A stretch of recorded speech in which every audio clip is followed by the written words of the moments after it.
Yamada ay isang anti-social na talunan na inubos ang buong buhay niya sa paglalaro ng video games. Gayunpaman, nagbago ang lahat nang ma-inlove siya sa isang malungkot na gamer girl, at gagawin ang lahat para makuha ang loob nito.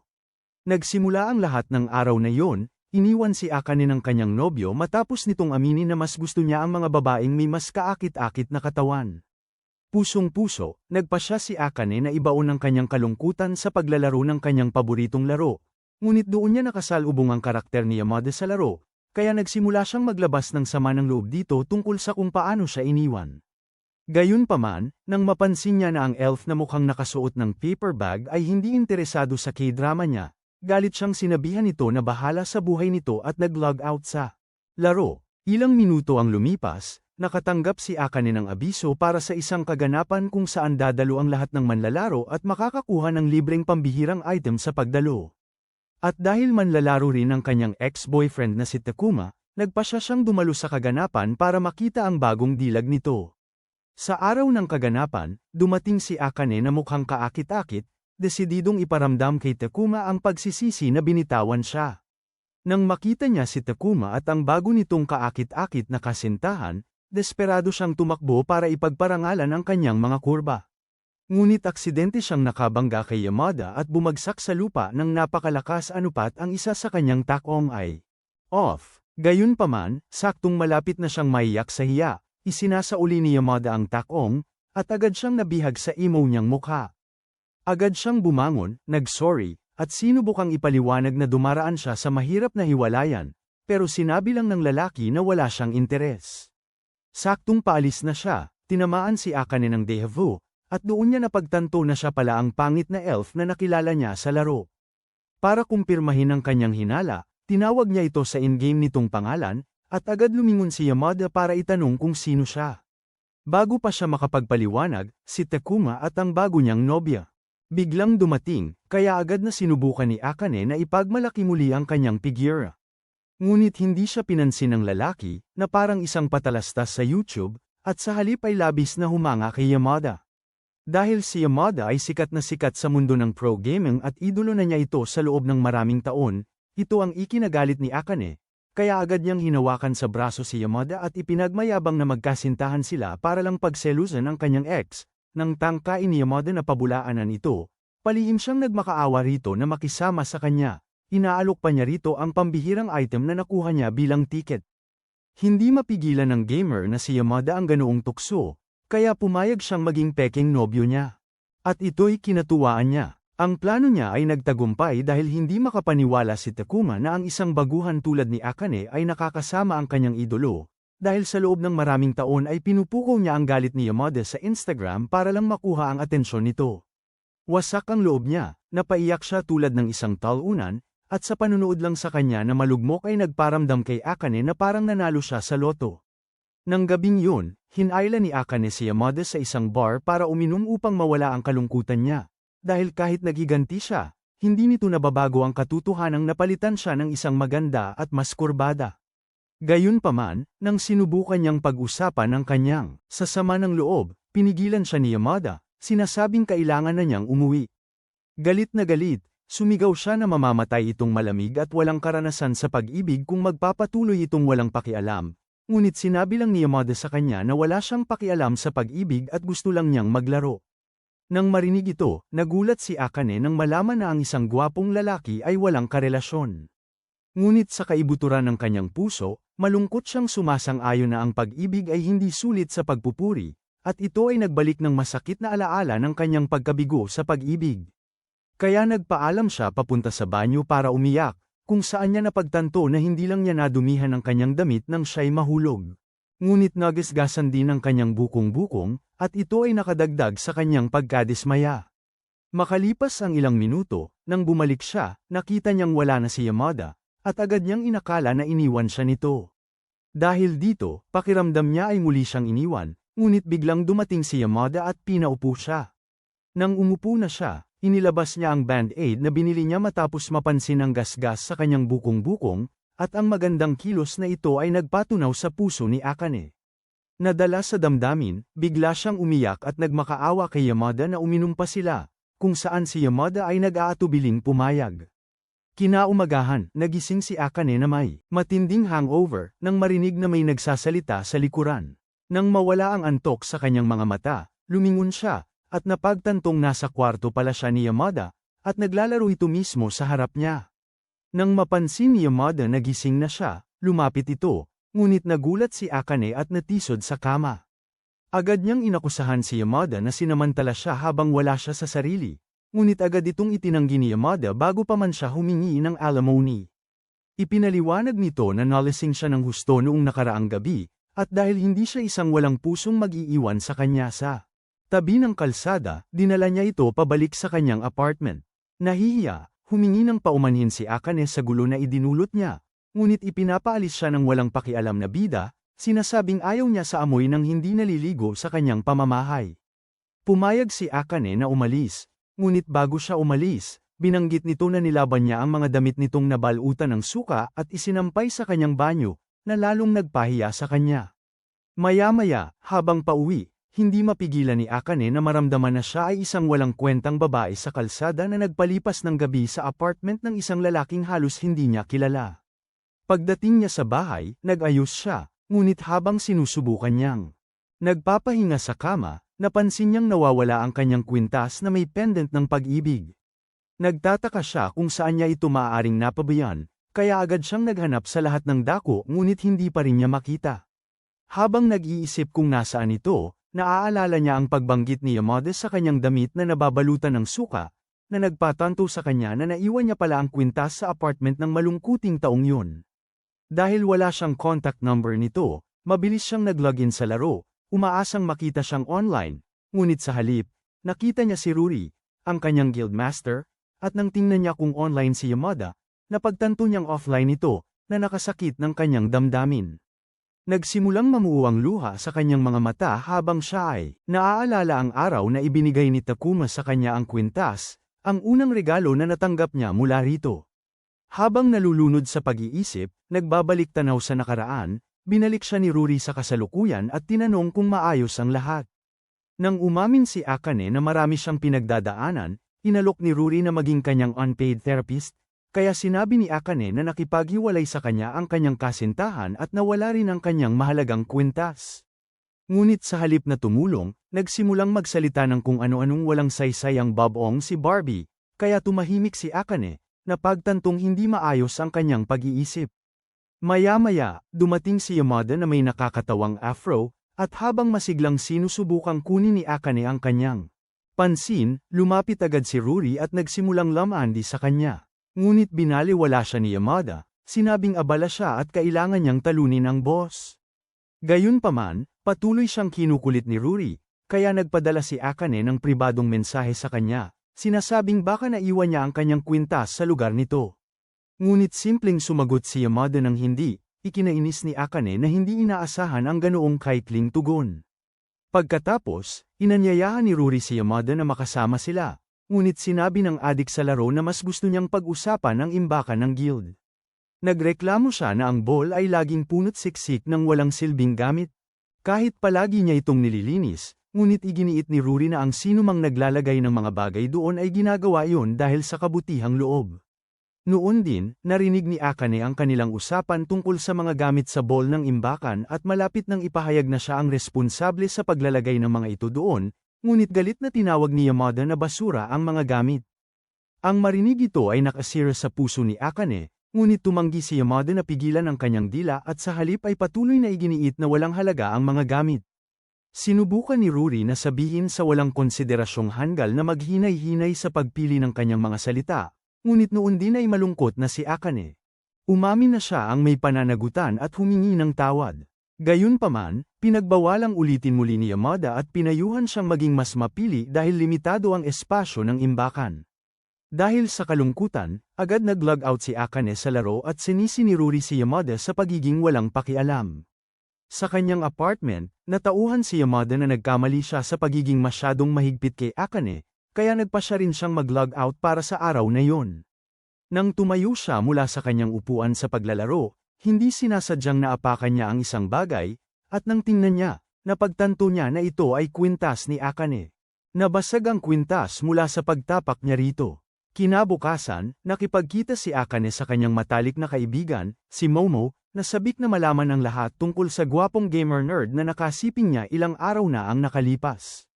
Tinanong niya kung nakascore sila, pero nahiya si Akane at agad itong itinanggi. Pagkatapos ay mabilis niyang binago ang usapan at nagsimulang magkwento tungkol sa mahalagang kwintas na ibinigay sa kanya ni Takuma, na nawawala sa kanya. Pero tinawag siya ni Momo na tanggang simp dahil gusto pa rin niyang ibalik ang kwintas ng lalaki na niloko ang puso niya ng mas mahusay kaysa sa paglalaro ng bola ni Messi, at ang mga salitang yun ay bumaon kay Akane tulad ng isang pana. Kalaunan, habang pauwi si Akane, iniisip niya ang laro at kung paano siya hindi na nag-login simula nang pinahiya siya ni Yamada ng matindi. Habang nalulunod sa pag-iisip, naririnig niya ang dalawang pangit na babae na nagtatapat sa isang race lord, at ito ay nakakuha ng kanyang atensyon. Naalala niya kung paano, noong siya ay nasa paaralan pa, lubhang na humaling din siya sa isang senior at nagtapat din sa kanya. Gayunpaman, habang nagbabalik tanaw sa mga araw na yon, biglang narinig ni Akane ang boses ni Yamada, at doon niya napagtanto na ito ang Giga Chad na tinatapatan ng mga babaeng walang kurbada. Sa kanyang pagkagulat, tinanggihan sila ni Yamada, sinabing mas gusto niyang hawakan mga gamepad kaysa hawakan ang kanilang mga pasang amoy isda. Habang siya'y lumalayo, sinigaw ni Akane ang kanyang pangalan, at sa pagkaunawa na hindi siya nito nakikilala, agad niya itong hinabol at ipinakilala ang sarili bilang ang babaeng tinulungan niya sa online game event. Pagkatapos ay tinanong niya kung bakit siya masyadong matigas sa mga babaeng umamin sa kanya, ngunit doon niya napagtanto na ang walang kaalam-alam na gunggong ay walang ideya na may umaamin pala sa kanya. Ibinalik naman ni Yamada ang kanyang putol na kwintas at humingi ng paumanhin sa pagkaapak dito. Nagpasalamat si Akane sa kanya, ngunit nagsinungaling na hindi na niya ito kailangan at pinaplano na niya itong itapon. Nang makalabas sila, napansin nilang umuulan, ngunit hindi nito pinigilan si Akane habang nagpapalam siya at tumatakbo sa ulan. Ngunit gumana ang pagkasimp ni Yamada, kaya agad niya itong sinundan, binigyan siya ng kanyang payong, at saka tumakbo palayo nang hindi lumilingon. Kinabukasan, nakatanggap si Akane ng isang pakete, at nang basahin niya ang nakakabit na sulat, napagtanto niyang galing ito sa kanyang ina, na nagpadala ng lahat ng kalat na itinago niya sa bahay sa loob ng maraming taon. Dahil ginagawang magulo ng tumpok ang kanyang apartment, tinawagan ni Akane si Momo para humingi ng tulong, ngunit galit na sinabi ni Momo sa kanya na itapon ang lahat sa basura. Sinubukan ni Akane na pigilan niya, ngunit inilagay ni Momo sa bag ang lahat ng basura at itinago lang ang sirang kwintas at ang payong na ibinigay sa kanya ni Yamada. Naalala ni Akane ang payo ni Yamada sa kanya na maging mas mapili sa kanyang mga pagpipilian, at dahil dito, napagtanto niya na hindi niya pwedeng panatilihing hawak ang lahat ng mahalaga sa kanya. Kaya, itinapon niya ang lahat, kasama na ang sirang kwintas, at para ipagdiwang ang pagpapakawala ni Akane sa nakaraan, nagpa siya ang mga babae na uminom ng ilang beer. Kinagabihan din yun, tumunog ang doorbell ni Yamada, at nang buksan niya ang pinto, nakita niya sina Akane at Momo, na nagsabing ibabalik nila ang kanyang payong. Nang makita kung gaano kagwapo si Yamada, nagsimulang damaykit ng husto si Momo sa kanya, parang mga babaeng nagpapansin sa Coachella, pero ikinainis ito ni Yamada, kaya pinagbantaan niya itong tatawagan ng pulis.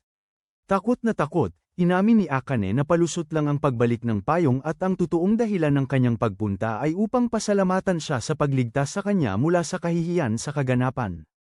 Pagkatapos ay hinawakan niya si Momo, at nagsimula na silang umalis.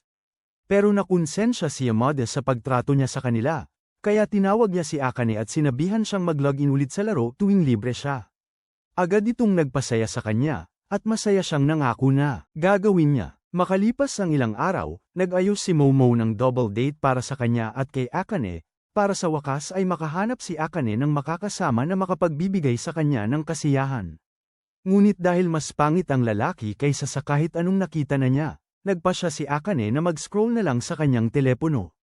Gayunpaman, nang hindi tumitigil ang lalaki sa panggugulo sa kanya, nag-text siya kay Momo na gusto na niyang umuwi. Sa daan pabalik sa bahay, pinagalitan ni Momo si Akane dahil sinayang na naman niya ang isa pang pagkakataong makasama ang isang lalaki para sa kasiyahan para lang maglaro sa kanyang telepono, ngunit ipinaliwanag ni Akane na nagbabasa siya ng text mula kay Rurai. Nang tanungin ni Momo kung sino si Rurai, ipinakita ni Akane ang kaibig-ibig na avatar ni Rurai sa laro, Ipinaliwanag na kaibigan niya si Ruray. Ngunit tinawag siya ni Momo na tanga dahil sa pagbibigay ng kanyang personal na contact sa kung sino mang manlalaro na posibleng isa pang Joe Goldberg. Nang lumaon, sa bahay, hindi mapigilan ni Akane ang pag-iisip tungkol sa sinabi ni Momo tungkol sa posibilidad na si Ruray ay isang nakakapangilabot na lalaking nasa katamtamang edad. Sinusubukang iwaksi ang mga iniisip, nag-login siya sa laro umaasang magkaroon ng masayang pakikipagsapalaran, ngunit nagulat na makita ang guild hall na walang tao. Pagkatapos lumingalinga, nakita niya sina Ruray at Yamada sa labas na may seryosong usapan. Ganap na walang kamalayan sa kanyang presensya. Nagpadala siya ng group message, nagtatanong kung maaari silang lahat magpunta sa Pangangaso. Ngunit doon niya nalaman na ikinukwento ni Ruray kay Yamada ang nakaraan at kung gaano kasaya siya noong sila lang dalawa sa guild. Dahil dito ay naghinala si Akane na lihim na nagde-date ang dalawa, kaya't nag-log out siya na selos na selos. Nang gabing yun, hindi mapigilan ni Akane ang pag-iisip tungkol dito, at maging kinabukasan sa klase, labis siyang emosyonal para makapagtuon ng pansin. Pagkatapos ng klase, umuwi siya, ngunit sa daan ay nakasalubong niya ang pangit na talunan na sinubukan ni Momo. Ipakilala sa kanya, kahit gustong-gusto na niyang iwanan ang hanggal, tinanggap niya ang imbitasyon nitong ihatid siya sa bahay. Sa daan, hindi tumitigil ang lalaki sa pagdaldal kung gaano niya kamahal ang kanyang ina, lalo na sa gabi, kaya't labis na nabuburyong si Akane at gusto na lang niyang lamunin siya ng lupa. Pagdating nila sa istasyon ng tren, biglang may nakita si Akane na magandang babae na nakabihis na parang Barbie, at agad niyang naisip si Ruray. Gayunpaman, naging kakaiba ang sitwasyon nang bigla niyang makita ang babaeng tumakbo para salubungin si Yamada. Habang magkasama silang umaalis, kumapit ang babae kay Yamada, na lalong nagseselos at nagpapaisip sa kanya na si Ruray ang mini Barbie. Ang salat at talunan ay sinubukang kunin ang atensyon niya, ngunit tumakbo si Akane palayo, sinabihan siyang doon na lang mag-abala sa iba. Nang gabing yun, sa bahay, hindi mapigilan ni Akane ang pag-iisip kina Yamada at Ruray, at masyado siyang nalulungkot tungkol dito para makapaglaro man lang. Bigla, nakatanggap siya ng text at inakala niyang galing kay Momo. Ngunit nagulat siyang makitang galing ito kay Ruray, na nagpapalagin sa kanya. Sumagot si Akane na wala siya sa kondisyon, kaya sinabi ni Ruray sa kanya ang tungkol sa isang bagong cafe kung saan nagkikita-kita ang mga gamer, tapos ay inimbitahan siyang pumunta. Binanggit din ni Ruray na hindi niya inaasahang nakasalubong niya si Yamada. At naroon din siya, kaya pumayag si Akane. Kinabukasan, nakatanggap ulit si Akane ng mensahe mula kay Ruray na nagkukumpirma ng pagkikita, kaya nagsuot siya ng kanyang pinakamagandang damit at sumakay sa tren patungo sa lugar. Pagkababa niya, hinanap niya ang cafe gamit ang Google Maps, ngunit habang nakatayo sa kalsada, isang lalaking nakasalamin ang bumangga sa kanya, dahilan para mahulog ang kanyang telepono mula sa kanyang kamay. Humingi siya ng paumanhin, at nang pulutin niya ang telepono nito, napansin niyang hinahanap din nito ang parehong game cafe na pupuntahan niya. Kaya pagkatapos ibalik ang telepono nito, inalok niya itong samahan patungo sa lugar, at pumayag si Akane. Habang naglalakad sila, hindi matigil sa kakadaldal ang lalaki tungkol sa matindi niyang pagkahumaling sa laro, at hirap na hirap si Akane na pigilan ang sarili na hindi sapakin ang kanyang pagmumukha. Sinabi niya na nagsimula siyang maglaro ng game kasama ang kanyang tropa, at sa paglipas ng mga taon, nagawa nilang makabuo ng sarili nilang guild. Pagkatapos ay tinanong niya si Akane kung ano ang tingin nito sa laro, ngunit nahihiyang sinabi ni Akane na isa siyang baguhan pa lang na naghahanap pa ng tamang diskarte. Sinabi niya rito kung paano siya napag-alitan noong isang araw dahil sa paglagay ng basura sa imbakan ng guild at dahil doon ay biglang natigilan ang lalaki. Gayunpaman, inamin ni Akane na napakabait ng kanyang guildmaster sa kanya, at nang sabihin niya na gustong-gusto niya ang kanyang guild. Ang blonde na lalaki ay ngumingiti na parang nakakuha lang siya ng bihirang gamit. Noon din, nakita nila ang parehong babaeng parang si Barbie na tumatawag, at napansin ni Akane si Yamada na nakatayo sa likod nito na may karaniwan nitong malungkot na hitsura. Kaya agad siyang tumakbo para salubungin si Yamada, iniwan ng blonde na lalaking kausap niya. Nang sinubukan niyang maging palakaibigan kay Yamada, hinawakan ng maliit na Barbie ang kamay nito at binigyan siya ng matalim na tingin ng pagmamay-ari na ang ibig sabihin ay huwag kang lumapit. Sa pag-aakalang si Ruri ang babae, sinubukan ni Akane na makipagkaibigan, ngunit patuloy siyang tinititigan ng maliit na babae na parang gusto siyang manakit. Ito ang nagdududa si Akane kung si Ruri nga ba ang mini Kevin Hart na ito, dahil sa laro ay hindi naman naging ganito kalamig si Ruri.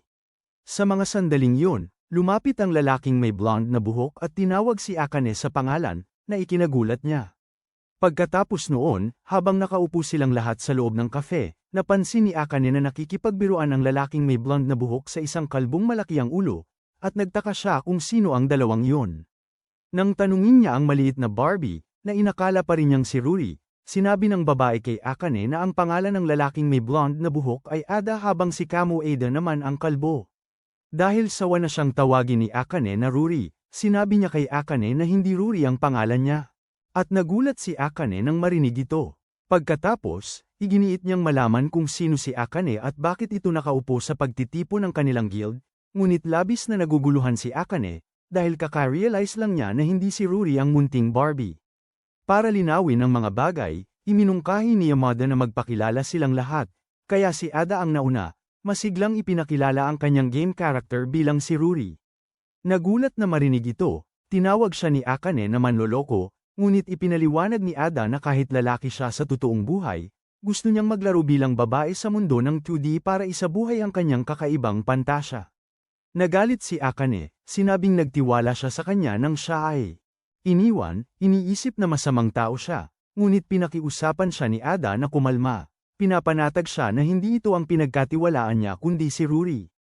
Pagkatapos magpakilala ng mayabang na nilalang, ipinapakilala rin niya ang maliit na Soplada bilang si Runa, ang nakababatang kapatid ni Ada, at pagkatapos ay ipinapakilala si Yamada. Gayunpaman, idinagdag niya na hindi na masyadong kailangan ng pagpapakilala si Yamada, dahil magkakilala na sila ni Akane. Ang pagkarinig nito ay nagpaselos kay Runa, at agad niyang idinmanda na malaman kung saan at paano sila nagkakilala. Kinakabahan, ipinaliwanag ni Akane na nagkakilala sila sa isang kaganapan, ngunit kahit pagkatapos ng kanyang paliwanag, napansin niyang sinusukatan siya ni Runa ng tingin, na nagpamalay sa kanya na tinitingnan na siya ni Runa bilang banta. Bigla, namayani ang isang nakakailang na katahimikan, kaya para basagin ang katahimikan, nagbiro si Akane tungkol sa kung paano akala niya noong una ay nagsisinungaling si Yamada nang sabihin nitong wala siyang kasintahan. Sabi niya, natutuwa siyang malaman na hindi ito nagsisinungaling, ngunit agad niyang napagtanto na parang tunog siya ng isang kakaibang obsesibo. Sa kasamaang palad, narinig yun ni Runa at galit na ipinilit na malaman kung ano ang ibig niyang sabihin nang sabihin niyang natutuwa siya na walang nobya si Yamada. Sa sobrang taranta, hindi makapagsalita si Akane, sumagot, kaya diretsyong tinanong ni Runa kung in love siya kay Yamada. Habang nagpapaliwanag si Akane, agad na tinakpan ni Ada ang bibig ng kanyang kapatid na pakialamera at humingi ng tawad sa kanyang masamang pag-uugali. Sa isang saglit, nakahinga si Akane ng maluwag, ngunit nang mapansin niya ang matalim na sulyap ni Yamada, muli siyang kinabahan at nanigas ang katawan, at sa pagkakataong ito ay hindi sinasadyang nabitawan ang basong salamin. Nang tangkain niyang pulutin ang mga bubog, tinabig ni Yamada ang kanyang kamay, sinabihan siyang ipaubaya na lang sa staff upang hindi niya masaktan ang sarili.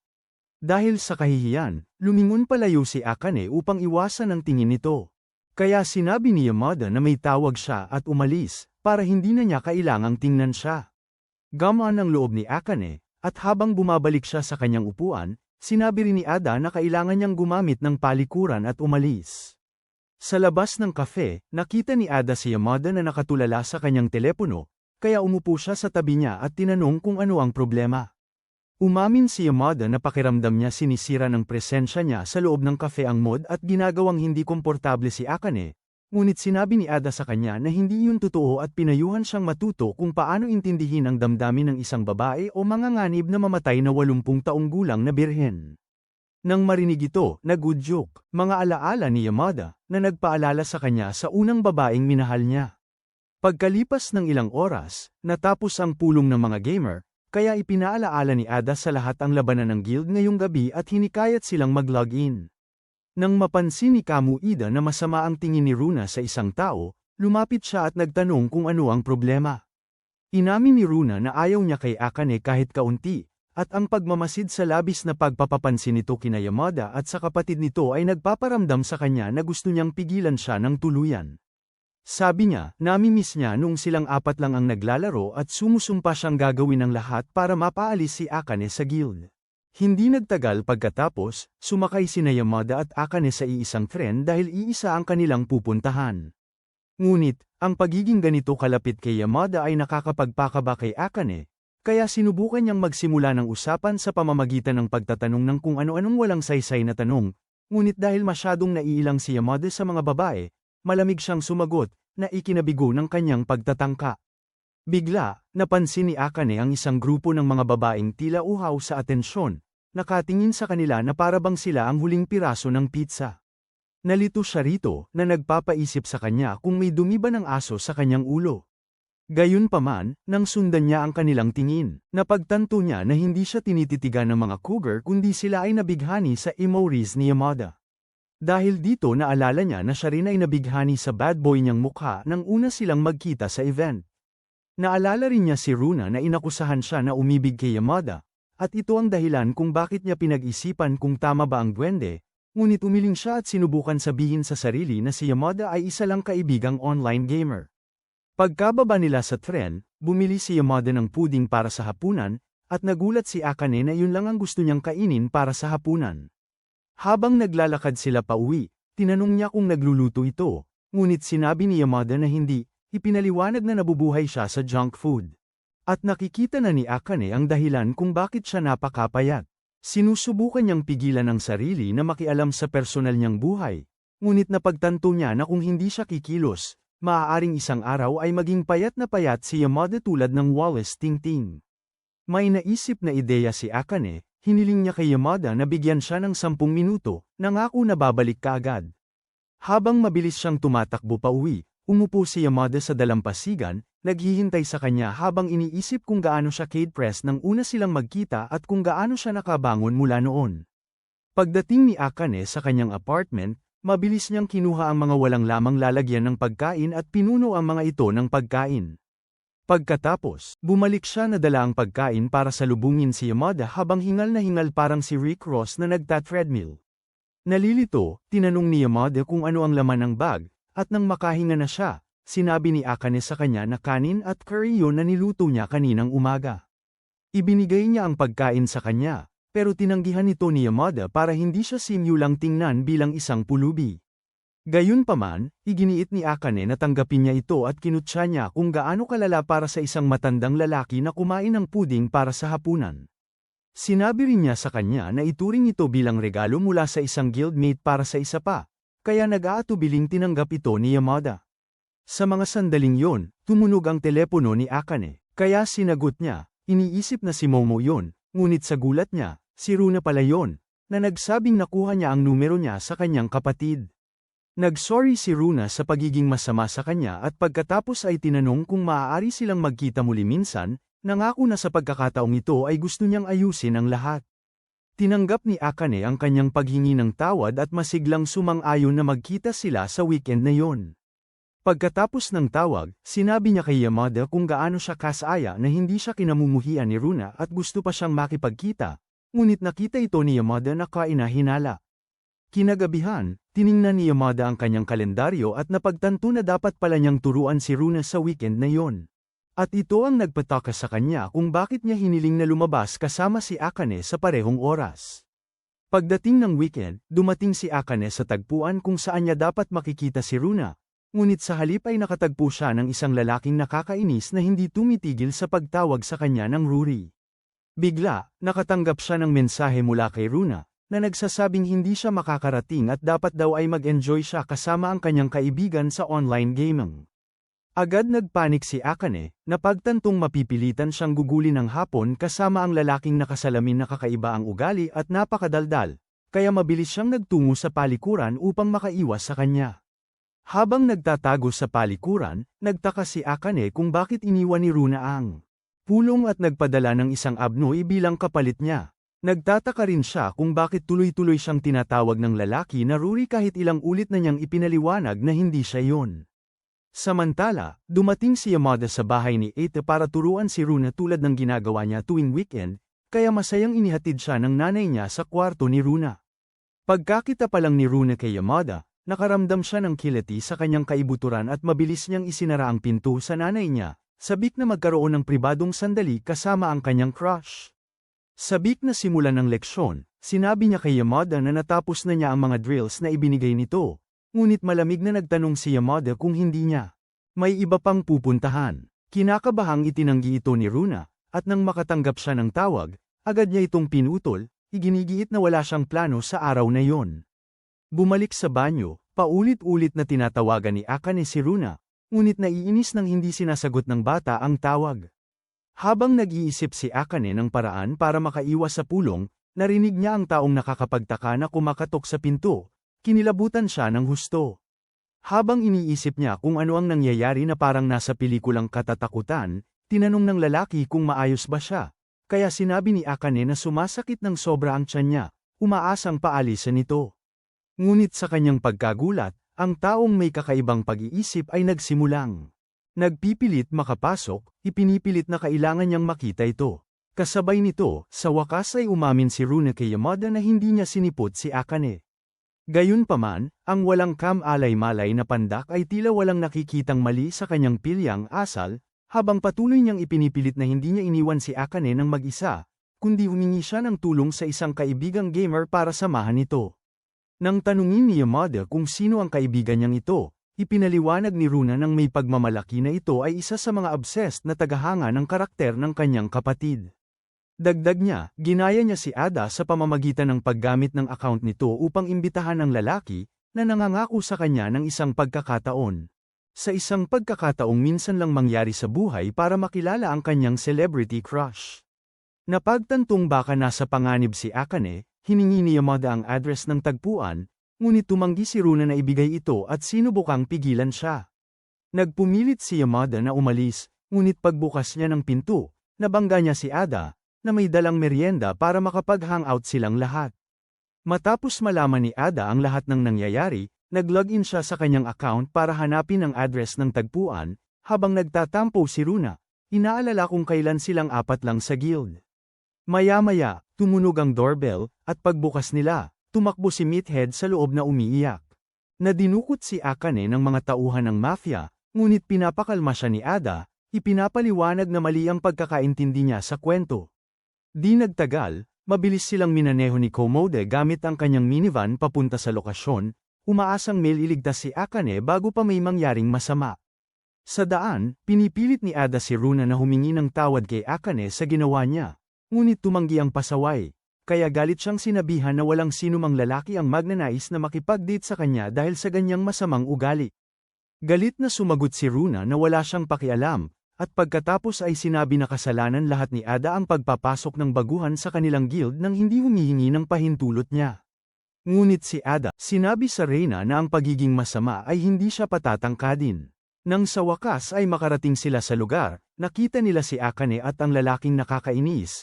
Kaya hinarap ni Komoda ang lalaki, nagbabantang ay demanda kung sasaktan niya ito. Nang lumapit sina Yamada at Ada, nagulat si Akane nang makita sila, kaya tinanong niya kung ano ang ginagawa nila doon, at ipinaliwanag ni Ada na nag-alala sila kaya sila dumating upang tingnan siya. Napansin ni Yamada na malubha ang sugat ni Akane sa kanyang binti, at nang tanungin niya kung paano ito nangyari, agad-agad anako ng mahabang buhok nakakatwa ang pananagutan sa pinsala.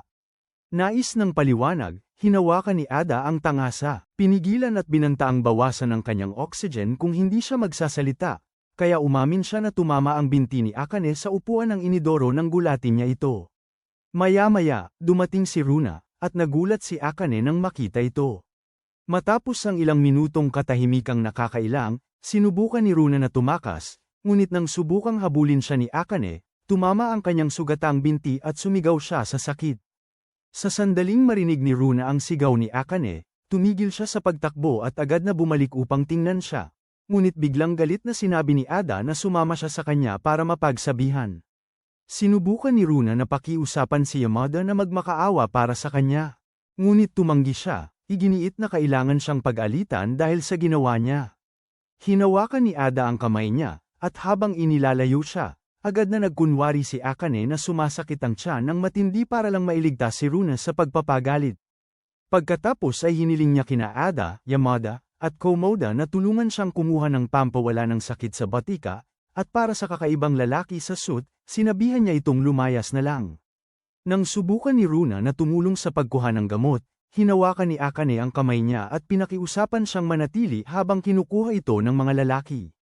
Nang umalis sila, naiwan sina Akane at Runa ng silang dalawa lang, at inaasahan ni Runa na sisigawan siya ni Akane dahil sa masama mga bagay na ginawa niya. Ngunit salungat sa kanyang inaasahan, tinanong ni Akane kung anong antas siya sa laro, at kinakabahang sinabi ni Runa na lubusang sagad na ang kanyang antas.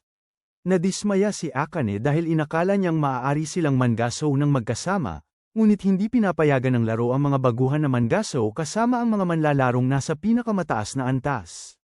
Gayunpaman, sinabi ni Runa na ayos lang sa kanya ang mangaso kasama si Akane dahil mayroon din siyang manlalarong mababa ang antas, at ito ang nagpangiti kay Akane.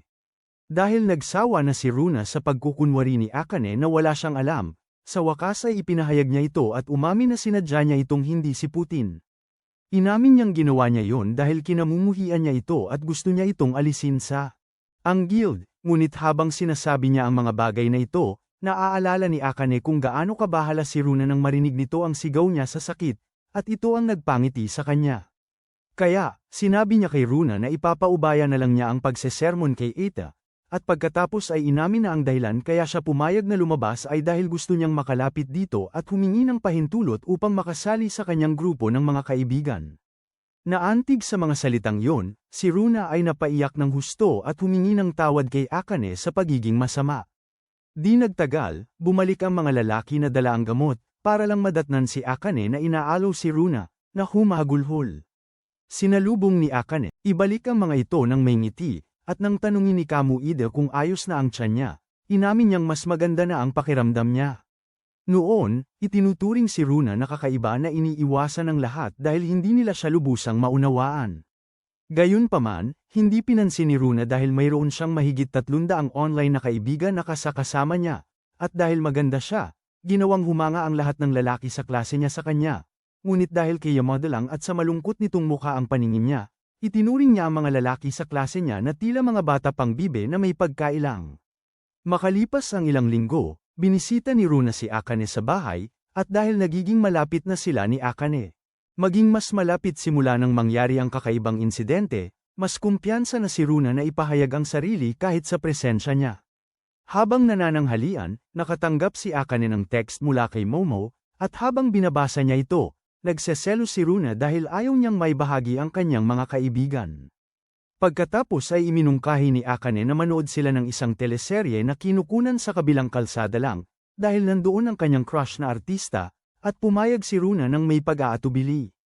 Pauwi na sila, nakita nila ang ilang grupo ng Gen Z na gumagawa ng TikTok challenge, at naisip ni Runa na parang walang isip sila para sumayaw sa publiko ng ganoon, ngunit pinayuhan ni Akane siya na maging mas relax at nagsimulang sumayaw kasama nila, kaya napagdesisyonan din ni Runa na sumali. Kinabukasan, dumating si Momo sa bahay ni Akane, malungkot dahil walang lalaking nagkakagusto sa kanya. Habang naglalabas siya ng sama ng loob, umaasang aaluin siya ni Akane, napansin niyang lubos na nakatutok sina Akane at Runa sa larong nilalaro nila. Nainis siya, kaya nagreklamo siya tungkol kay Akane na buong araw naglalaro online kasama ang isang batang umalis sa kanila. Ngunit ipinaliwanag ni Akane na hindi tumakas si Runa sa bahay kundi umalis lang dahil hindi sila nag-uusap ng kapatid niya. Gayunpaman, hindi nagustuhan ni Momo na si Akane naglalaro ng board games, at kinaiinisan nito ni Runa, kaya sinabi niya kay Momo na umuwi na lang kung naiinip siya.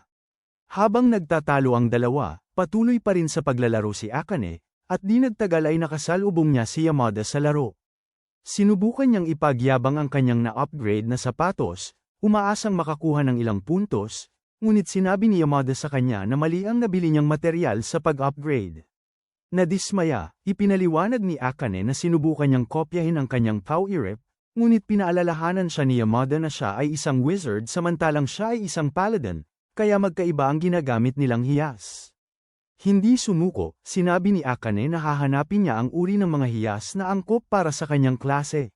At nang makita ang kanyang determinasyon, humingi ng tawad si Yamada sa pagiging malamig. Dahil dito, napangiti si Akane, pero nagalit si Momo nang makita siyang labis na nasisiyahan sa paglalaro, kaya sa pilitan niyang pinahinto si Akane, iginigiit na mag-group date na lang sila. Matapos makawala si Akane, bumalik siya sa laro para manghuli, pero biglang naghang at umusok ang kanyang laptop na parang nasunog na pagkain. Nang gabing yun, nagulat si Ada nang makita si Runa sa sala, kaya sinabi ni Runa sa kanya kung paano sumabog ang laptop ni Akane habang naglalaro siya.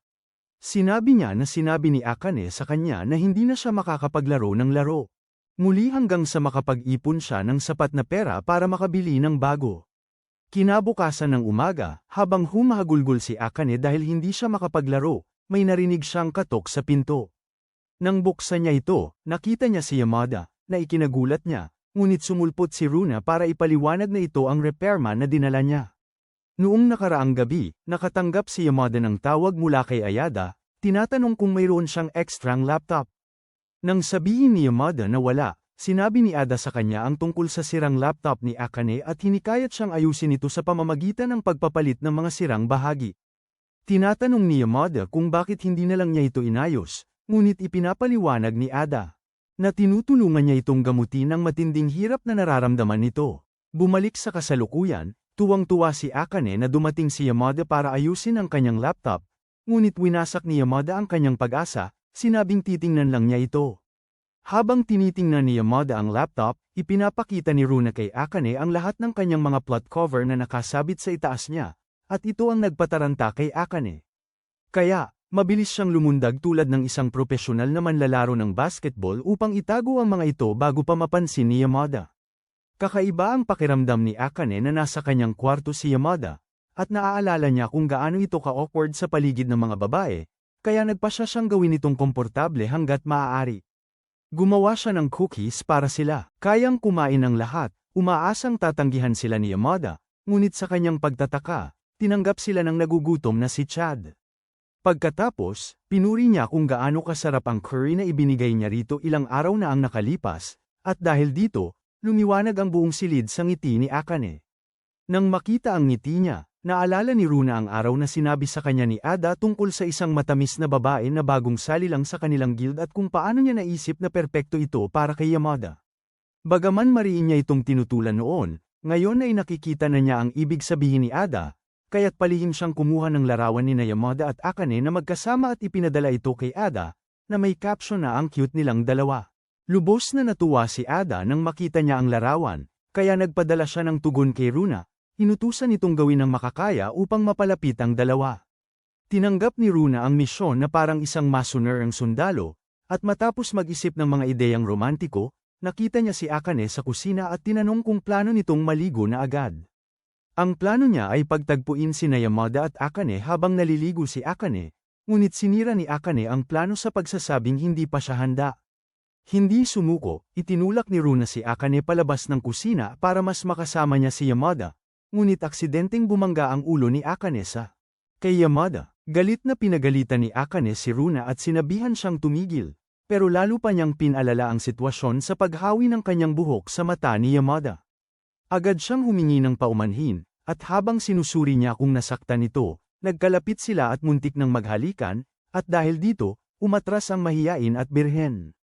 Sinabi niyang ayos lang siya, at pagkatapos ay sinabing uuwi na siya para kuhanin ang mga kagamitan na kailangan niya para ayusin ang laptop. Sinubukan siyang pigilan ni Akane, pero dali-dali itong umalis, dahilan para isipin ni Runa kung sadyang gusto nitong lumayo.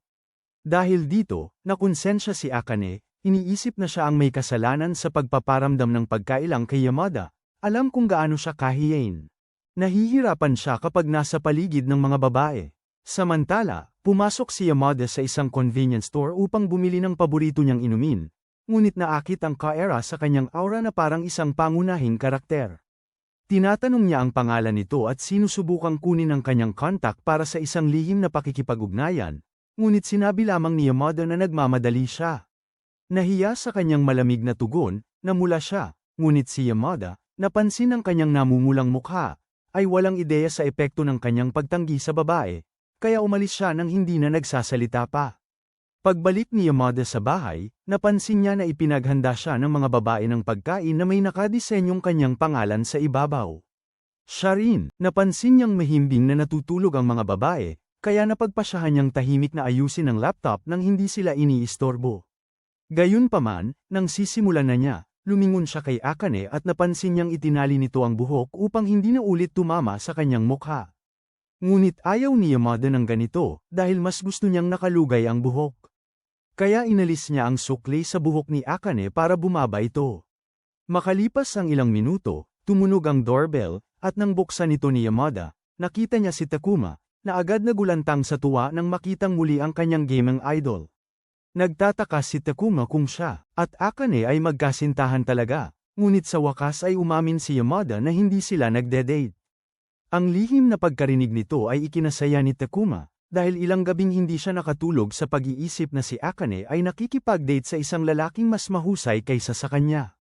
Sinabi ni Takuma na pumunta siya para isauli ang mga lalagyan na ginamit ni Akane sa paggawa ng mga pananghalian para sa kanya noong magkasintahan pa sila.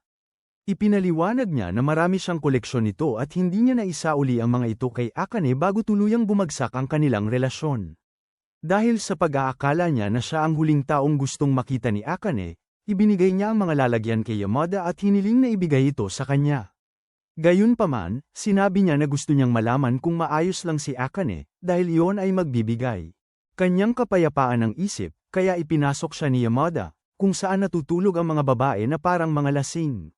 Nang makitang maayos si Akane, nagmakaawa si Takuma kay Yamada na huwag sabihin kay Akane na dumaan siya at pagkatapos ay hiniling na magsinungaling na basta na lang lumitaw ang mga lunchbox. Pagkatapos ay umalis siya, binabati si Yamada ng swerte sa kanyang susunod na gaming tournament. Biglang sumulpot si Akane sa labas, kaya ibinigay ni Yamada sa kanya ang mga lunchbox. Ipinapaliwanag na basta na lang lumitaw ang mga ito, ngunit nahalata na ni Akane na galing ang mga ito sa kanyang ex, kaya tumawa siya at tinawag itong Bob Ong Hangal dahil sa pagsisinungaling. Nang makapasok sila sa loob, pinasalamatan niya ito sa tinutulungan siyang harapin ng kanyang ex, ngunit walang sinabi si Yamada. Isinauli lang niya ang pang-ipit ng buhok na kinuha niya sa buhok nito habang natutulog ito, ngunit nabahala si Akane, iniisip na ito ay nahulog lang ng kusa.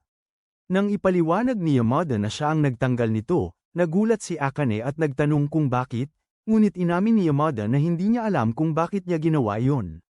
Lalo pang nalito si Akane sa sagot niya, ngunit bago pa siya makapag-usisa pa, nakatanggap si Yamada ng tawag mula kay Ito humihingi ng listahan ng mga sirang pyesa na kailangang palitan sa laptop. Kinabukasan, nag-apply si Akane sa isang part-time na trabaho para mabayaran niya si Ito sa pag-aayos ng kanyang laptop. Sa kanyang hindi mapaglabanan na alindog, nagawa niyang akitin ng nakakatakot na manager at nakuha ang trabaho ng hindi gaanong nahihirapan. Nang gabing yun, sabik na sabik si Akane na muling mag-login sa paborito niyang laro. Pagkapasok niya sa mundo ng laro, nakita niya si Ruri at sabik na tumakbo upang salubungin ito. Nagsimula silang magtatatalon sa tuwa na parang magkakaibigan, ngunit biglang naalala ni Akane na si Ruri ay isang malungkot na lalaki sa totoong buhay. Pagkatapos ay tinanong niya si Ruri kung ano ang pinagkakaabalahan nito, at ibinunyag ni Ruri na nasa isang pulong siya ng guild kasama ang Submaster.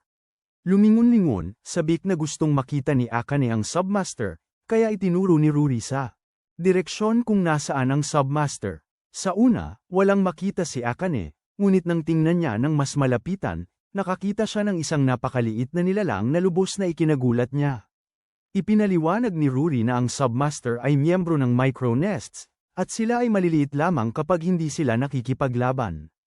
Inihayag ng Submaster na siya ang malaking ulo at kalbo, si Kamu Eita, at nagulat si Akane kung gaano kalaki ang pagbabago ng isang tao sa mundo ng laro.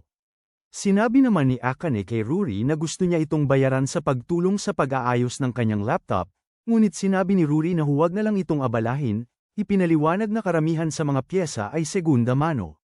Gayunpaman, pilit ni Akane na bayaran siya para hindi na siya mapilitan na magbayad sa paraang hindi niya gusto balang araw, kaya iminungkahi ni Kamu Eita kay Ruri na isama si Akane sa kanilang plano dahil desidido itong magbayad. Kinabukasan sa eskwelahan, habang abala ang lahat sa paghahanda para sa nalalapit na cultural festival, abala si Yamada sa pagpapalabas ng kanyang karisma gamit ang kanyang kagwapuhan, dahilan para mahumaling ang lahat ng babae. Isang lalaking hindi kagandahan ang hitsura ang lumapit sa kanya at nagtanong kung gusto niyang sumali sa patimpalak, ginagarantiya sa kanya ang madaling panalo dahil labis siyang hinahangaan ng lahat ng babae. Ngunit bago pa makasagot si Yamada, Tinawag siya ng ilang babae mula sa kanyang klase para sumilip saglit sa kanilang malalambot na laman. Pumayag si Yamada, at habang pabalik siya sa kanyang klase, ang walang silbing pagmumukha ay ayaw siyang tantanan at sinusubukang kumbinsihin siyang sumali sa walang saysay nitong patimpalak. Kaya iniwan ni Yamada ang pangit na pagmumukha, ngunit pagdating niya sa klase, napansin niyang wala na ang mga babae. Napansin niya ang kanyang telepono na nakapatong sa isang asul na panyo at ang kaakit-akit na babae na nakaupo sa tabi niya. Ipinaliwanag ni Tsubaki na non-stop ang pag-vibrate ng telepono niya, kaya ginawa niyang sapin ang kanyang tuwalya. Nagpasalamat siya at ibinalik ang tuwalya nito, ngunit sinabi ni Tsubaki sa kanya na pinanood niya ang livestream nito noong isang araw. Pinuna niya ang kanyang pagpuntirya bilang walang ingat at ang kanyang itinuring na mahina ang kanyang reaction time, na pinaghihinalaan niyang dahil nag-aaksaya siya ng oras sa mga laro ng pag-ibig sa halip na mga laro ng aksyon. Sinubukan ni Yamada ipaliwanag na dahil sira ang server kagabi, ngunit pinagalitan siya ni Tsubaki na huwag isisi sa koneksyon.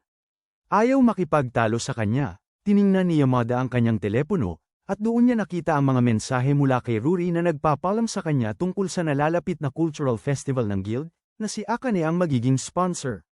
Makalipas ang ilang linggo, nang magsimula ang cultural festival, nagmamadaling pumunta si Akane sa eskwelahan ni Yamada na hingal na parang labis na napagod. Sa daan, nakasalubong niya, kasama sina Runa at Kamu Ida, at magkasama silang naglalakad sa paligid ng festival, tinitingnan ang iba't ibang aktibidad. Nakita rin nila si Ida na nagpapatawa para lang manligaw ng mga babae, ngunit binaliwala nila ito na parang mabahong medyas, ayaw makisali sa kahihiyan. Habang patuloy silang naglalakad, si Akane ay tumitingin sa paligid ng may paghanga, masaya na sa wakas ay makita ang eskwelahan ni Yamada. Pagkatapos maglakad ng ilang sandali, iminungkahi ni Akane na kumain sila, ngunit sinabi ni Runa na wala siyang gusto at mabilis na lumakad. Nalito si Akane sa mga kilos nito, kaya inihayag ni Kamu Ida na kinakabahan si Runa dahil kukuha siya ng entrance exam para sa paaralan sa susunod na taon. Pagkatapos ay hinihikayat ni Akane si Runa na magsaya, at sa paanuman ay gumana ang paghihikayat na ito upang sumaya siya. Gayunpaman, nang pumasok sila sa gusali ng paaralan, nakita ni Runa ang ilan sa mga popular na babae at kinabahan muli. Para itago ang kaba niya, sinabi niyang masakit ang tiyan niya, kaya sinamahan siya ni Akane sa palikuran para magbawas. Habang naghihintay sa kanya sa labas, iniisip ni Akane kung makikita pa ba niya si Yamada sa kung anong punto. Isinasaalang-alang niyang tanungin si Ida tungkol dito ngunit nagpasya siyang huwag na lang, napagtanto na ang paggawa niyon. Baka magmukha siyang sobrang desperada para sa candy stick ni Yamada. Nang halos mawala na siya ng pag-asa, napansin niya ang ilang kahon na nagsisipagkalas, at nagmamadaling pinulot ng mga estudyante. Kabilang sa kanila si Yamada, ngunit habang sinusubukan niyang tawagin ang pansin nito, naistorbo siya ng ibang estudyante, at sabay silang bumalik sa klase. Nagparaya si Akane, napagtantong abala ito, ngunit sa loob ng klase, humingi ng pahintulot si Yamada sa kanyang grupo upang lumabas sandali. Kakaiba ito para kay Tsubaki dahil hindi ugali ni Yamada na basta na lang umalis sa klase. Sa labas, nagpasya si Akane na tingnan si Runa dahil hindi pa rin lumalabas ng palikuran ang duwende. Pero habang humahakbang siya, lumingon siya at napansin si Yamada na akmang hahawakan siya, at nang makita niya ito ay bumilis ang tibok ng puso niya. Ipinaliwanag ni Yamada na napansin na niya ito noong una pa, pero nang tangkain niyang tawagin ito, siya at ang kanyang koponan ay nakaranas ng kung anong problema. Pero habang nagsasalita siya, napansin niya si Akane na nakangiti na parang nasa ulap sa labis na kaligayahan, at ito ay ikinagulo ng isip niya. Samantala, lumabas si Tsubaki para tingnan si Yamada, pero nakita niya itong nakikipagkwentuhan kay Akane, na ikinaselos niya. Maya-maya, sa wakas ay nagpasya si Runa na lumabas ng palikuran, kaya dinala siya ni Akane at Yamada sa infirmary para matingnan siya. Pagkatapos ng check-up, sinabi ng nurse na wala siyang lagnat, at sinuggest na humiga lang siya at magpahinga. Pagkaalis ng nurse, napansin ni Runa si Yamada na nagtatype sa phone niya, at nang tanungin niya kung ano ang ginagawa nito, sinabi niya na ipinaalam niya kay Ada na hindi siya maganda ang pakiramdam. Nang marinig ito, mabilis siyang pinigilan ni Runa at pagkatapos ay pinakiusapan na huwag gawin, ipinapaliwanag na iuwi siya ni Ada kung malalaman nito. Umiiyak siya na wala pa siyang nakakain na masarap sa festival, kaya inalok ni Akane na kukunin niya ang lahat ng gusto nito. Nagboluntaryo si Yamada na sumama sa kanya, ngunit habang naglalakad sila sa tabi. Magkatabi sa pasilyo, lahat ng mga babaeng sabik maging pangunahing nobya ni Yamada ay hindi titigil sa pagtitig kay Akane. Ikinababahala ito ng dalawa, at habang pilit silang bumibilis sa paglalakad, tatlong babaeng nasa unang taon ang humarap sa kanila at ipinipilit na malaman kung si Akane ba ang nobya ni Yamada. Ipinilit nilang malaman kung mas gusto niya ang mas matatandang babae kaysa sa kanilang kabataan, kaya sinabi ni Akane sa kanila na hindi siya ang nobya ni Yamada, at ikinatuwa nila ito. Makalipas ang ilang sandali, habang nagpapahinga sina Yamada at Akane mula sa tuloy-tuloy na pagtatanong ng lahat ng babae, sinalubong sila nina Ada at Kamoy Ida. Nagbiro si Ada tungkol kay Akane na mas mabilis daw tumanda kaysa sa karaniwan. Ngunit ipinaliwanag ni Akane na ganoon ang hitsura niya dahil sa lahat ng stress na pinagdaanan niya makarating doon. Nagrereklamo siya tungkol sa lahat ng babaeng masama ang tingin sa kanya. Iniisip na siya ang kasintahan ni Yamada, kaya nagbiro si Ada tungkol sa pagwasak niya sa kanilang mga pag-asa. Pagkatapos ay iminungkahi niya na dahil iniisip na ng lahat na sila ay nagde-date, dapat na nilang gawing opisyal, ngunit halos sumabog ang puso ni Akane sa kanyang dibdib sa narinig niya. Nang tanungin ni Ada si Yamada kung ano ang palagay nito sa mungkahi, kalmadong sinabi ni Yamada na ayos lang sa kanya, ngunit namula si Akane sa hiya. Nang makita ang kanyang reaksyon, agad na sinabi ni Ada na nagbibiro lang siya, at humingi ng paumanhin sa pagtukso sa kanya, ngunit hindi maitago ni Akane ang sobrang kahihiyan na nararamdaman niya, kaya dali-dali siyang umalis, sinasabing kailangan niyang mamili para kay Runa. Inakala ni Ada na siya ang may kasalanan at sinabi niyang hahabulin niya ito para humingi ng paumanhin, ngunit agad siyang hinabol ni Yamada sa halip, na ikinagulat ni Ada nang makita itong tumakbo ng mabagal na parang isang Bollywood actor. Samantala, habang nagmamadaling pumasok si Akane sa tindahan, nagtataka siya kung bakit siya nagre-react ng ganoon kakakaiba. Bigla, nabangga niya si Tsubaki at humingi ng paumanhin, ngunit sinabihan siya ni Tsubaki na mag-ingat sa kanyang dinadaanan.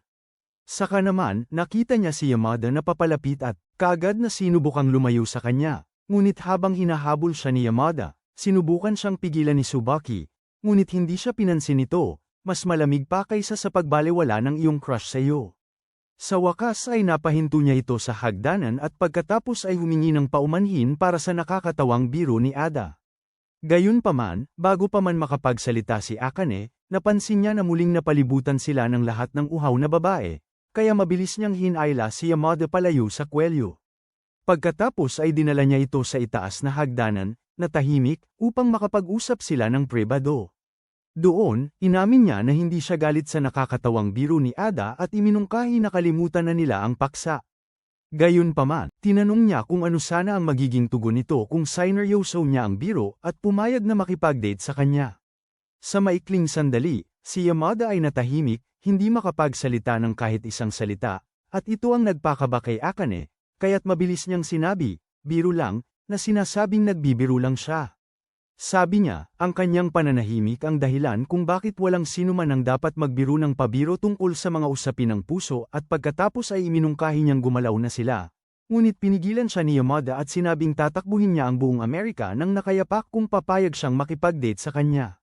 Idinagdag niya na para sa isang katulad niya na makipag-date sa isang katulad niya ay magiging pinakadakila niyang tagumpay. Nabigla si Akane sa kanyang pagtatapat, at nang tanungin niya kung seryoso ito, sinabi ni Yamada na oo. Hamangin sa kanyang tainga habang nakatitig siya rito ng gulat, ngunit iminungkahi ni Yamada na umalis na sila, kaya agad siyang tumakbo para abutin ito. Makalipas ang ilang linggo, inanyayahan ni Akane si Yamada sa convenience store na pinagtatrabahuhan niya para mamili upang makasali ito sa lottery campaign ng tindahan, ngunit hindi nakita ni Yamada ang pangangailangang sumali sa loterya kung wala naman siyang mapapanalunan. Napansin ng isa sa mga kasamahan ni Akane sa trabaho kung gaano kalapit si Akane. Kasama si Yamada, kaya tinanong niya kung nagde-date sila, ngunit itinanggi ito ni Akane, sinabing magkaibigan lang sila sa laro. Pagkatapos bilhin ang lahat ng gusto niya, paalis na sana si Yamada, ngunit pinakiusapan siya ni Akane na maghintay dahil malapit na matapos ang shift niya. Ngunit, nang makita ni Ginang Shinohara si Yamada na naghihintay kay Akane sa labas ng tindahan, kumbinsido siyang nagde-date ang dalawa, kaya binir niya si Akane sa pagsisinungaling na hindi siya ang nasisiyahan sa mga pribadong sandali nila. Kalaunan, nang matapos si Akane sa kanyang shift, nakipagkita siya kay Yamada at sabay silang umuwi. Pauwi, binigyan niya si Yamada ng pagkain na inihanda niya upang pasalamatan siya sa pagtulong. Ang pag-aayos niya ng kanyang laptop, ngunit sinabi ni Yamada na hindi ito malaking bagay. Gayunpaman, iginiit niya, kaya pumayag si Yamada, at habang tumatawid ng kalsada, muntik nang masagasaan si Akane ng isang nagbibisikleta, ngunit hinayla siya ni Yamada palapit upang iligtas. Nagulat si Akane dito, at sa maikling sandali ay hindi siya makapagsalita dahil sa pagkagulat. Nang bandang hapon, habang nakikipagkwentuhan kay Momo, nakatanggap si Akane ng tawag mula kay Runa na humihiling na magkita sila kaagad, natataranta dahil nasa krisis daw ang guild. Kaya makalipas ang ilang sandali, nang magkita sila sa parke, nagreklamo si Runa na may bagong miyembrong babae ang guild. Nagrereklamo siya na hindi niya kayang sa mga dalagita dahil kinaiinisan siya ng mga ito dahil sa sobrang ganda niya. Ngunit sinabi ni Akane sa kanya na sabik siyang makilala ang bagong miyembrong ito. Nagseselos si Runa at inakusahan si Akane na mas gugustuhin itong gumugol ng oras sa bagong kasama at pagkatapos ay iwanan siya. Ngunit sinabihan siya ni Akane na huwag nang punuin ang kanyang isip ng mga walang kabuluhang ideya. Nagmamakaawa si Akane na sana ay maging magkakaibigan silang lahat, at ito ang nakapagpakalma kay Runa pansamantala. Ibinunyag ni Runa na sinabi sa kanya ni Eita na ipapakilala sila ni Yamada sa bagong babae dahil kaklase niya ito. Gayunpaman, nakita niyang kainahinala na kaibigan ni Yamada ang isang babae sa kanyang klase. Kaya ilang araw na ang nakalipas ay sinubukan niyang tawagan si Yamada para malaman ang tungkol sa babaeng ito, ngunit siya tumangging sabihin ang anuman sa kanya. Kaya kinukuha ni Runa ang telepono ni Akane, at pagkatapos isave ang numero ni Yamada dito, ay iminungkahi niyang tawagan na lang ni Akane si Yamada para alamin kung sino itong bagong babae. Kinabukasan sa eskwelahan, pinasalamatan ni Tsubaki si Yamada sa pagpapahintulot sa kanya na sumali sa kanyang guild, ngunit sinabi ni Yamada sa kanya na hindi ito malaking bagay. Bigla, may tawag si Yamada mula sa hindi kilalang numero, ngunit tumanggi siyang sagutin ito dahil nasa klase siya. Ang kaibigan niyang may ulo ng butiki, si Okamoto, nang mapansin na hindi niya sinasagot, ay kinantsawan siya na baka ang tawag ay mula sa isa sa kanyang mga babaeng humahanga na gustong umamin sa kanya, ngunit mabilis na tinihil ni Tsubaki ang biro, iginigiit na hindi interesado si Yamada sa romansa, kundi sa mga laro lang, at sumang-ayon si Yamada. Nang maglaon, habang pauwi, nagpa siya si Yamada na tawagan ng hindi kilalang numero, at nagulat siya nang malaman na ito ay kay Akane. Sinabi ni Akane sa kanya na nakuha niya ang numero nito kay Runa, at habang nagsasalita, bumahing siya dahil sa sipon. Dahil huli na siya para sa trabaho, nangako siyang mag-uusap sila pagbalik niya. Pagkatapos ng tawag, tinanong ni Tsubaki kung ito ay mula sa parehong babae na dinala niya sa pista, at sinabi ni Yamada na oo, ipinapaliwanag na silang lahat ay nasa parehong guild. Nang tanungin ni Tsubaki kung anong klaseng tao siya, mga larawan ni Akane ang naglipanas sa isip ni Yamada, at labis siyang nabigla kaya hindi siya makapagsalita. Nang mapansin ang kanyang pananahimik, tinanong ni Tsubaki kung gusto niya si Akane, ngunit nanatiling tahimik si Yamada, nabigla sa tanong. Kinagabihan, nag-login si Tsubaki sa laro, at pagkatapos likhain ang kanyang avatar, tinanggap niya ang imbitasyon na sumali sa guild ni Yamada. Sa loob ng maraming taon, patagang gusto ni Tsubaki si Yamada, ngunit labis siyang nagsikap na itago ito, ngunit ngayong nasa eksena na si Akane, natatakot siyang baka hindi na niya ito maitago pa. Samantala, tinutulungan ni Yamada si Tudor Runa nang makatanggap siya ng tawag mula kay Akane, at doon niya nalaman na may matinding sipon si Akane at hindi makakalaro kasama nila ngayong gabi. Pagkatapos ng tawag, sinabi niya kay Yamada ang sitwasyon at umaasa siyang hindi ito masyadong malala. Kasabay nito, umuwi si Akane mula sa trabaho, ngunit hindi siya makatayo dahil sa mataas na lagnat. Sinubukan niyang uminom ng tubig, umaasang makakatulong ito sa mataas na temperatura, ngunit inubo niya lang ito dahil sa sobrang sakit ng kanyang lalamunan. Sa puntong ito, isinasaalang-alang niya ang kumuha ng gamot mula sa batika, ngunit dahil hindi man lang siya makatayo. Ang kanyang mga paa, sinusubukan niyang tawagan si Momo, ngunit patay ang linya nito. Kaya dahil wala ng pagpipilian, nagpa siya siyang harapin ng masamang kondisyon at mag-isa na lamang. Ayaw makahawa ng mikrobyo, kaya isinasaalang-alang niyang huwag sumakay ng bus at magbisikleta. Ngunit nang subukan niyang gamitin ang kanyang bisikleta, nadapa siya sa lupa dahil sa panghihina. Dahil masyado siyang mahina para gamitin ang bisikleta, naisip niya na maaari na lang siyang umorder ng takeout, ngunit habang sinusubukan niyang tumayo, nahilo siya at halos mawalan ng malay. Sa kabutihang palad, dumating si Yamada sa tamang oras at nasalo siya bago pa siya bumagsak sa lupa. Samantala, sinusubukan ni Tsubaki na maabot si Yamada, ngunit dahil hindi ito sumasagot, nagbiro si Okamoto na baka may pinagkakaabalahan si Yamada. Ngunit galit na sinabi ni Tsubaki sa kanya na hindi bastos si Yamada na katulad niya. Bilang tugon, pinayuhan siya ni Okamoto na magmadali at ipaalam kay Yamada na hulog ang loob niya rito, o baka mawala pa ito sa kung sinong babae. Ang narinig ay nagdulot ng isang alaala, habang naaalala ni Tsubaki, ang unang beses na nakipag-usap siya kay Yamada. Nang araw na yun sa paaralan, nakilala niya ito at, matapos ipakilala ang sarili bilang online na kalaban na tinalo niya ng todo kinagabihan, hiniling niya dito na turuan siya ng kanyang gameplay. Sa simula, tumanggi si Yamada na ipakita sa kanya ang kanyang pinakamalakas na galaw, ngunit kalaunan ay pumayag din siya, at pagkatapos ng klase kinagabihan, inimbitahan niya si Tsubaki sa kanyang lugar upang ipakita ang kanyang kahangahangang kasanayan. Habang pinapanood siyang maglaro, labis na nabighani si Tsubaki sa husay ng kanyang mga daliri at ninais na sana ay madama niya ang kanyang galing. Pagkatapos, pinuri niya kung gaano siya kahusay at iminungkahi na maglaro siya ng propesyonal. Sa paglipas ng mga araw, isang babae sa eskwelahan ang nagtapat kay Yamada, ngunit walang gatol niya itong tinanggihan. Kalaunan sa klase, narinig ni Tsubaki ang dalawang random na side character. Nagbubulungan tungkol sa nakakahiya niyang pag-amin.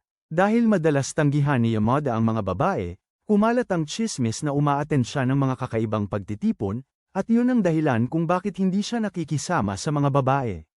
Kalaunan, pinayuhan ni Tsubaki si Yamada na magkaroon ng kasintahan para hindi na isipin ng lahat na iba ang kanyang oryentasyon, ngunit sinabi ni Yamada na wala siyang pakialam sa iniisip ng sinuman.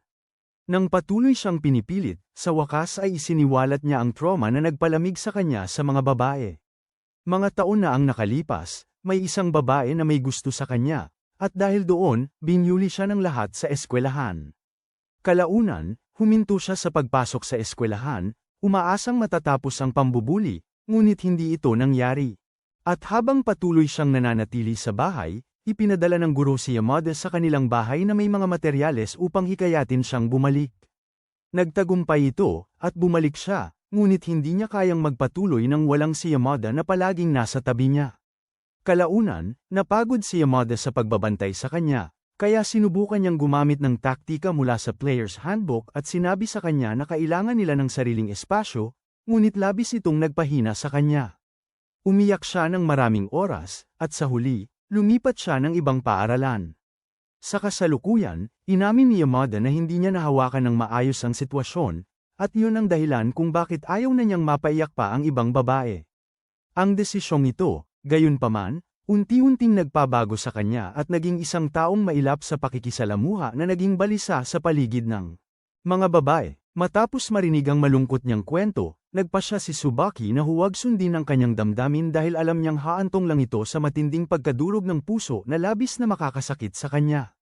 Samantala, matapos dalhin ni Yamada si Akane pabalik sa kanyang apartment at dahan-daang ihiga sa kama, napagtanto niyang mataas ang lagnat nito, kaya sinubukan niyang ibaba ito sa pamamagitan ng paglalagay ng malamig na tuwalya sa noo nito.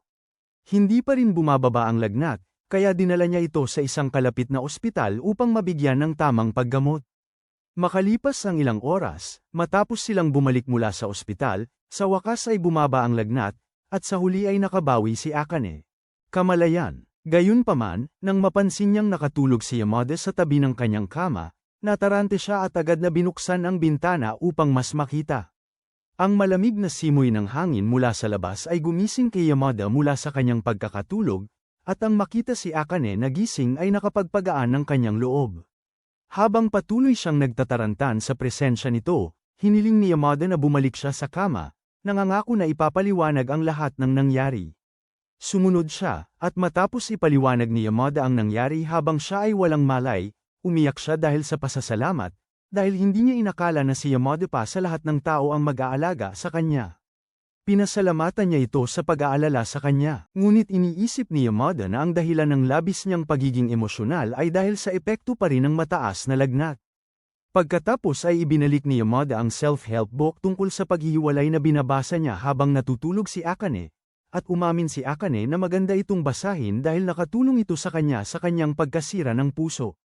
Ipinaliwanag niya na baka hindi maintindihan ni Yamada kung gaano kasakit ang pagkasira ng puso, dahil hindi pa siya nagka-girlfriend kailanman sa kanyang buhay.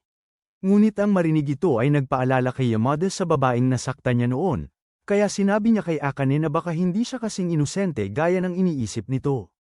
Sinabi ni Akane na yun din ang sinabi ni Takuma sa kanya bago dinurog ng talunan ang kanyang puso tulad ng sirang baldosa. Gayunpaman, sinabi niya na wala siyang sama ng loob dito at mas gusto pa niyang makipaghiwalay ito sa kanya kaysa sa pagsasabay-sabayin siya. Matapos mapagtanto na wala siyang masabi na makakapagpabago ng isip nito, agad niyang tinanggap ang hiwalayan at, sa halip na umiyak, ginawa niya ang lahat para ngumiti upang hindi siya maalala ni Takuma bilang ang babaeng umiyak dahil sa kanya. Nang marinig ito, naalala ni Yamada na matapos umiyak ng umiyak, ang babae mula sa kanyang nakaraan ay pinasalamatan din siya sa pagiging nariyan para sa kanya at sinubukan niyang ngumiti ng gusto upang hindi siya maalala nito bilang ang babaeng umiyak. Ilang sandali pa, nagutom si Akane at humingi ng yogurt kay Yamada, at habang kumakain siya, naisip niya kung gaano siya kaseguro. Nararamdaman sa tuwing naruroon si Yamada. Nang matapos siyang kumain, isang matinding pulikat ang kumalat sa kanyang mga binti, at habang siya'y sumisigaw sa sakit, sinubukan ni Yamada na tulungang iunat ang mga ito. Hindi pinansin ni Yamada ang kanyang mahiyain na pagtutol, at matapos iunat ang mga ito, nawala ang sakit at napagtanto niyang kaya na niyang igalaw ng maayos ang kanyang mga binti muli.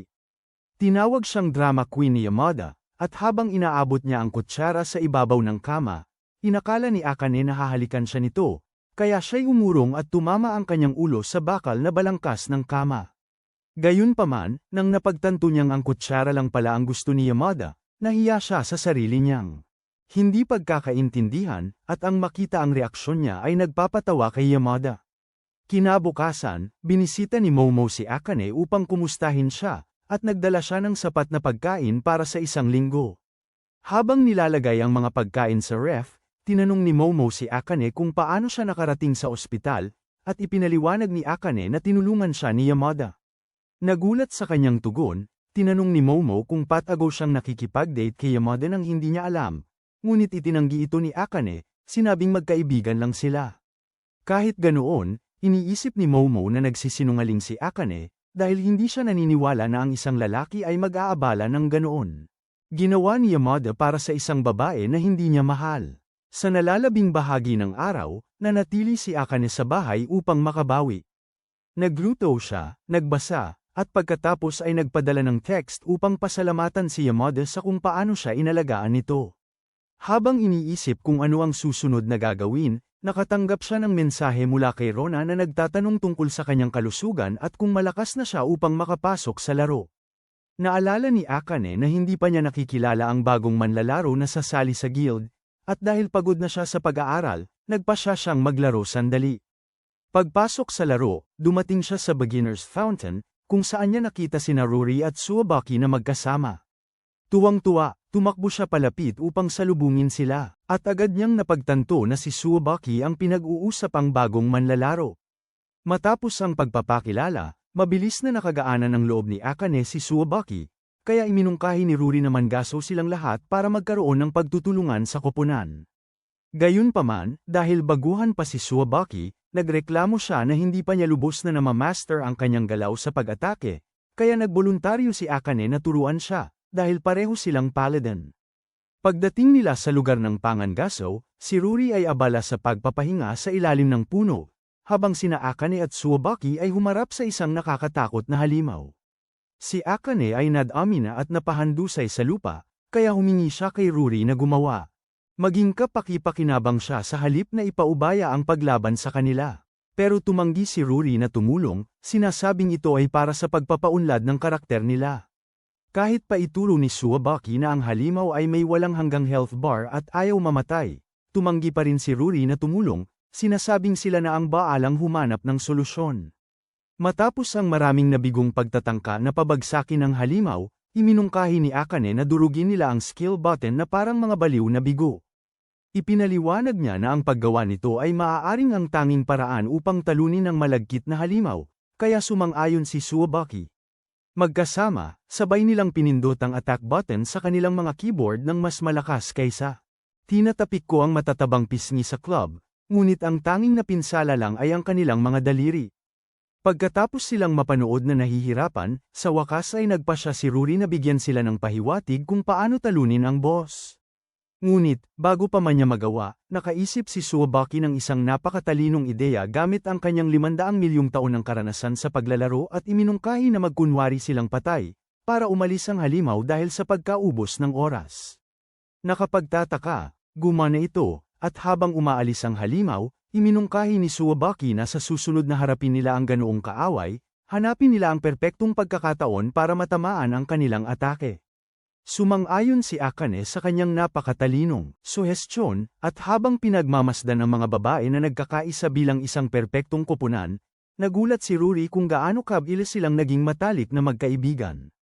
Pagkatapos nilang maglaro, nag-log out si Tsubaki sa laro at nagulat kung gaano kadali kausapin si Akane, isang bagay na hindi niya inaasahan. Kinagabihan, tinawagan ni Akane si Yamada upang humingi ng payo kung paano talunin ang halimaw na may walang limitasyong health bar, at nagugol sila ng maraming oras sa pag-uusap tungkol dito. Kinabukasan sa laro, personal na kinausap ni Ruri si Tsubaki, tinanong kung ano ang nararamdaman niya tungkol sa kanilang guild. Inamin ni Tsubaki na lahat, napakabait sa kanya at talagang pinagaan nila ang kanyang loob. Gayunpaman, sinabi niyang masama ang kanyang loob tungkol dito, dahil sa simula ay wala siyang interes sa laro at pumayag lang siyang maglaro dahil gusto niyang malaman kung ano ang nagustuhan ni Yamada sa laro. Ngunit ngayon ay nagsisimula siyang magduda sa kanyang sarili.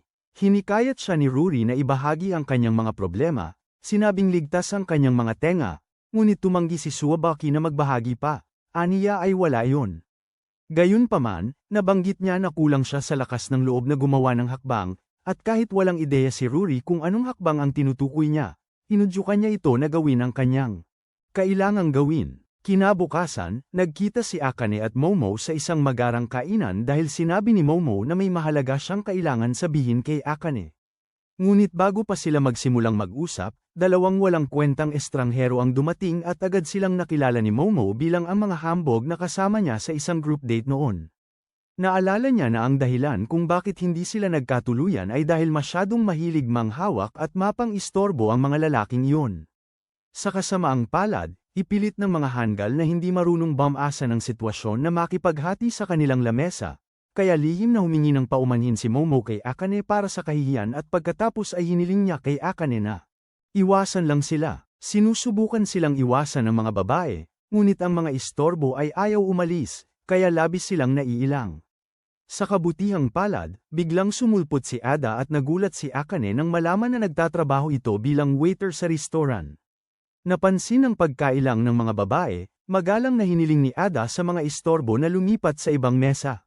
Nang tumanggi sila, halos gamitin na ni Ada ang kanyang sekretong paraan, ngunit sa halip ay sinabihan niya silang umalis. Sa pagkakataong ito ay ginamit ang kanyang malalim na boses, at nang makita nila kung gaano siya kaseryoso, umalis sila nang walang salita ng pagtutol.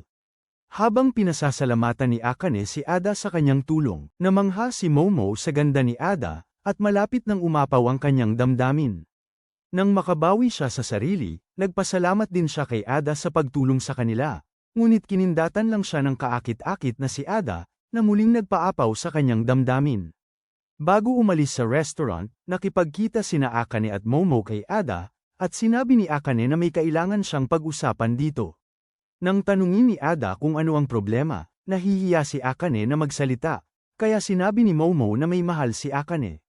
Dahil alam na ni Ada na mahal niya si Yamada, binati niya ito, ngunit inamin ni Akane na nahihirapan siya sa kanyang damdamin. Sinasabi niya kay Ada na kapag tinitingnan niya ang mukha nito, nakikita niya si Ruri, kaya't gusto niyang magtiwala rito tulad ng pagtitiwala niya kay Ruri sa mundo ng laro. Ipinaliwanag niya na nang malungkot siya sa pag-ibig, sina Ruri at Momo ang kanyang mga pinagtitiwalaan, at iyon ang dahilan kung bakit niya gustong sila ang unang makaalam na umibig siyang muli. Naintindihan ang kanyang punto, sinabi ni Ada sa kanya na mabuting tao si Yamada dahil magkaibigan na sila sa loob ng maraming taon. Sabi niya, kahit na madalas pag-usapan ng mga tao ang kanyang malungkot na itsura, mabait siya. Hinihikayat niya si Akane na maging diretso at ipagtapat ang kanyang damdamin, tiniyak sa kanya na kahit tanggihan siya, nandoon sila para aliwin siya. Dahil sa kanyang paghihikayat, nagpasya si Akane na subukan ang kanyang kapalaran at umamin kay Yamada, kaya't nagtungo siya sa apartment nito. Tumatakbo siya sa eskinita na mas excited kaysa sa matagal na panahon. Kahit na sa loob-loob niya ay nagpapanik siya, hindi alam kung ano ang aasahan, patuloy siyang tumatakbo, naniniwala na magiging maayos ang lahat. Sa wakas, pagdating niya sa bahay ni Yamada, pinindot niya ang doorbell, at binuksan ni Yamada ang pinto, na mukhang nagtataka. Nang tanungin niya kung bakit siya naroroon, sinusubukan ni Akane na ilabas ang lahat ng nasa isip niya, ngunit isang baliw na babae at ang matandang lolo niya ay hindi lang tumitigil sa pagsigaw sa background, na nakakabigo sa kanyang pagsisikap. Dahil huli na si Yamada para sa review center, iminumungkahi niya na anuman ang sasabihin niya, ay pag-usapan nila habang papunta siya sa istasyon ng tren. Pumayag si Akane, ngunit sa loob-loob niya, pakiramdam niya ay hanggal siya dahil hindi niya napagtanto na may sariling schedule din si Yamada. Sinubukan niyang magmungkahi na bumalik na lang siya mamaya, ngunit dahan-daang isinara ni Yamada ang pinto, at ang lapit sa pagitan nila ay nagpatindig ng balahibo niya. Pagkatapos, hiniling niya sa kanya na bigyan siya ng ilang minuto habang nagpalit siya, at bago pa man makakurap si Akane, nakapagpalit na si Bro. Magkasama silang naglakad patungo sa istasyon ng tren, ngunit sa daan, kinabahan si Akane at hindi siya makapagpahayag. Nagpasya siyang gawin ito sa ibang pagkakataon, kaya nanatili ang katahimikan hanggang sa makarating si Yamada sa istasyon ng tren, at nagmungkahi na pag-usapan nila ito sa telepono kapag nakabalik na siya mula sa cram school. Natuwa si Akane sa ideya, dahil mas madaling magpahayag nang hindi siya kaharap, kaya nagpaalam siya sa kanya. Nang gabing yon, umulan, at pagkatapos ng mga klase sa pagrerepaso, pinayuhan ni Okamoto si Tsuobaki na umuwi kasama si Yamada sa ilalim ng payong nito para sa wakas ay makakuha siya ng puntos. Ayaw magmukhang desperada, tumanggi si Tsuobaki, ngunit binalaan siya ni Okamoto na kung hindi niya gagawin yon, mananatiling walang saysay ang pagkakataon niya sa pag-ibig. Sa huli ay pumayag si Tsuobaki, kaya nilapitan niya si Yamada at nahihiyang humingi na makasabay sa payong nito patungo sa istasyon ng tren. Habang magkasama silang umuuwi, hindi na kayanan ng pagiging baguhan ni Yamada sa pakikipag-ugnayan ang sobrang lapit sa isang babae, kaya sinabi niya kay Tsuobaki na gamitin ang payong at pagkatapos ay tumakbo siya patungo sa istasyon ng tren. Sinubukan siyang pigilan ni Tsuobaki, ngunit ang binata ay mabilis na tumakbo sa ulan. Ayaw palampasin ang pagkakataong ito, agad niya itong hinabol, ngunit nabangga siya sa isang taong dumadaan at nalaglag ang kanyang salamin. Dahil malabo ang paningin niya kung wala ang kanyang salamin, hinanap niya ito ng taranta hanggang biglang sumulpot si Yamada at iniabot ang mga ito sa kanya. Sa tindi ng emosyon, biglang lumabas sa bibig ni Tsuobaki na gusto niya ito, at agad na isinara ang kanyang bibig pagkalabas ng mga salita. Umiyak siya at humingi ng paumanhin sa paglalagay sa kanya sa alanganin, ngunit sinabi niyang ang hiling niya lang ay isipin siya nito, kahit sa gabing yun lang. Samantala, si Akane naman ay sabik na naghihintay ng tawag mula kay Yamada para makapagtapat din siya, ngunit sa halip, nakatanggap siya ng text mula rito na humihingi ng tawad dahil hindi niya ito matatawagan kinagabihan at ito ang nagpabagsak sa kanyang kalooban. Kinabukasan, habang tinuturuan ni Yamada si Runa, pumasok si Eita at tinanong si Yamada kung may nagtapat sa kanya. Nang tanungin ni Yamada kung paano niya nalaman, sinabi ni Eita na alam niya ang lahat, at sa kanyang isip, lihim siyang natutuwa na nagawa ni Akane ang pagtatapat. Nang tanungin niya kung tinanggap ni Yamada, sinabi ni Yamada na wala siyang pakialam, kaya galit na pinayuhan siya ni Eita na magbigay na ng sagot at huwag nang magpakipot.